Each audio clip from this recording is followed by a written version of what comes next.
Workout രീതി എങ്ങനെയാ വെച്ച് കഴിഞ്ഞാല് നമ്മളെ വീക്കിലി നമ്മൾ ഒരു 3 ദിവസം സ്ട്രെങ്ത് ട്രെയിനിങ് ഫുൾ ബോഡി കൊടുക്കുക, 2 ദിവസം കാർഡിയോ വാക്കിംഗ് കൊടുക്കുക. കാർഡിയോയില് വാക്കിങ്ങോ അങ്ങനെ എന്തെങ്കിലുമൊക്കെ ആയിട്ട് കൊടുക്കാം. അതേപോലെ തന്നെ പിന്നെ ജോഗിങ്, സൈക്ലിങ് എന്തെങ്കിലും കൊടുക്കാം. ഓക്കെ, ഇതില് ഈ ഒരു രീതിയിൽ ഈ ഒരു ഡയറ്റ് വർക്കൗട്ട് പ്ലാനിൽ നമുക്ക് എന്താണ് ബെനിഫിറ്റ് എന്താ അറിയോ? നമ്മുടെ മസിൽസ് ഇൻക്രീസ് ആവുന്നത്, മെറ്റബോളിസം ഇൻക്രീസ് ആവുന്നുണ്ട്. നമ്മൾ മെയിനായിട്ട് അവോയ്ഡ് ചെയ്യുന്ന സാധനം വെച്ചാൽ നമ്മുടെ ഷുഗർ ഡ്രിങ്ക്സ് ഉണ്ടാവും, അത് അവോയ്ഡ് ചെയ്യണം. മെയിൻ ആയിട്ട് എല്ലാവരും ഭയങ്കര മടിയും ഷുഗർ ഡ്രിങ്ക്സ് ഒഴിവാക്കാൻ ഭയങ്കര മടിയും.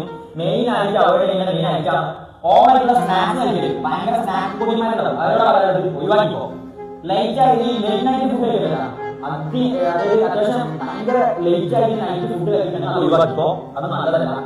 സ്റ്റെപ്പ് നമ്മൾ പറഞ്ഞത് ഞാൻ കൺസിസ്റ്റൻസി പ്രോസസ് ആണ്, അതായത് കൺസിസ്റ്റൻസി പ്രോസസ് ട്രാക്ക് ചെയ്യാം.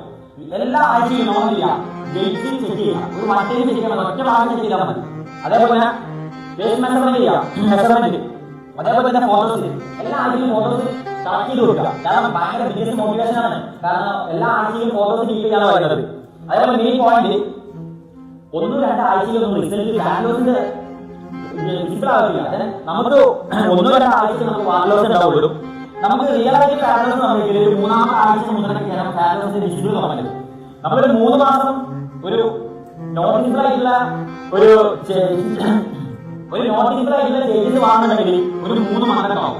അല്ല 6 മന്ത് ആകുമ്പോൾ ഒരു സ്ട്രോങ് ആയിട്ടുള്ള ട്രാൻസ്ഫോർമേഷൻ ഉണ്ടാവും. ഒരു നല്ല ട്രാൻസ്ഫോർമേഷൻ, അത്യാവശ്യം നല്ല സ്ട്രോങ് ആയിട്ടുള്ള ട്രാൻസ്ഫോർമേഷൻ കാണുന്നുണ്ടെങ്കിൽ 6 മാസമാണ്. ഓക്കെ, പിന്നെ വർക്കൗട്ട് പ്ലാൻസ് ആണ് നമ്മൾ